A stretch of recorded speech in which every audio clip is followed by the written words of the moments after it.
Hello and welcome back to 365 Days with mxmtoon. I'm Maia, a singer, songwriter, video maker, Oakland native, and admittedly, I have never watched Spongebob, but can I still be a fan of that? Anyways, I am a fan of history. I love untold stories, gross facts, hidden secrets, anything weird, dark, and funky from the past. Each day, I'm going to share one of my favorite deep cuts with you, so let's take a look at today's stories. It's 365 with mxmtoon. New facts every day, so don't leave too soon. I'm gonna teach you stuff, no it won't be tough. Gonna go a year till you've had enough. It's 365 mxmtoon. Today in 1986, the fictional character SpongeBob SquarePants was born. Well, maybe. When the classic show depicted his driver's license, it showed July 14th, 1986 as his birthday. But savvy fans quickly realized that since the show premiered in 1999, this would mean that he was 13 years old when he started taking driving lessons and working a full-time job at the Krusty Krab. Also, he lives alone, so in a season 11 episode, when his license is shown, his birth date isn't depicted, leading fans to think that maybe he wasn't born in 1986 after all. Weird. Then again, the average lifespan of a sea sponge, the animal SpongeBob is based off of, is only 10 years. Not to get too morbid, but the show has been on air for over 20 years. Anyways, it's a cartoon. Now that we know way more than we ever needed to know about SpongeBob's real age, we can take a look at the unprecedented success of this long-running kids' cartoon. Behind the show's success was Stefan Hillenburg, a former marine biology teacher. While he was working as an educator at the Orange County Marine Institute, he illustrated a comic called The Intertidal Zone, which used sea creature characters to teach kids about underwater life. Little did he know he had a hit on his hands. He eventually left teaching to pursue a career in animation at the California Institute of the Arts, or CalArts, the school where great animators like Tim Burton learned their craft. When he graduated, Hillenburg started working at Nickelodeon on the show Rocko's Modern Life. But then he circled back to his old marine biology comic to create the world of Bikini Bottom. As a musician, I have to say, they have had some great musical moments on the show.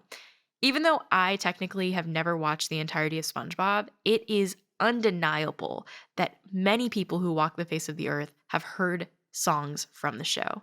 Sweet Victory, the song that the marching band plays at the Bubble Bowl, was actually composed, recorded, and produced by the songwriting duo David Glenn Isley and Bob Kulick. But still, it slaps. But then they have some original hits too, like the Fun Song, the Campfire Song, and Ripped Pants. There's also the Goofy Goober song, which appeared in the SpongeBob SquarePants movie. That was the sixth highest grossing animated film of 2004, too, which is saying something given the other animated movies that had hits that year were movies like Shrek 2. That's some stiff competition. Hillenburg intended for that movie to be the series finale, and he resigned from his role as the showrunner of SpongeBob, but Nickelodeon kept the show going without him. However, he did come back to co-write the second SpongeBob film, Sponge Out of Water, which came out in 2015. Unfortunately, Hillenburg passed away in 2018 at the age of 57 due to ALS, a disease that affects the brain. But his legacy continues. Fans created a petition with over 1 million signatures to have Sweet Victory performed at the Super Bowl. Sure enough, Maroon 5 paid tribute to Hillenburg by showing a clip from the episode Band Geeks during their halftime performance. What makes SpongeBob so special is that it truly appeals to all ages. There's a reason why SpongeBob memes flood the internet and why quotes from the show are so present to this day. By the way, is mayonnaise an instrument? When the pandemic rendered us homebound, we all shared screen caps from the episode where SpongeBob sings about how he loves the indoors. When people started getting vaccinated before us, we shared the screen cap of Squidward staring through his window at Patrick and SpongeBob playing outside.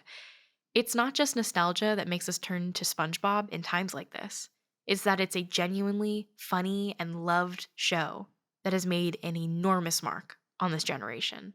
If it weren't, it wouldn't have remained on air for 22 years, with 268 episodes to date. Now, let's talk about music.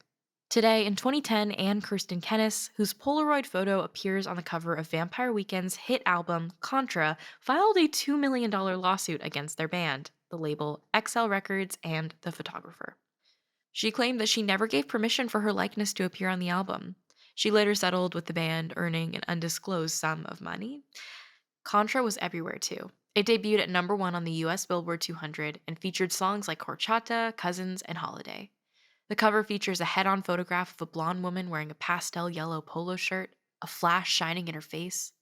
They paid the photographer Tom Brody $5,000 to use the photo.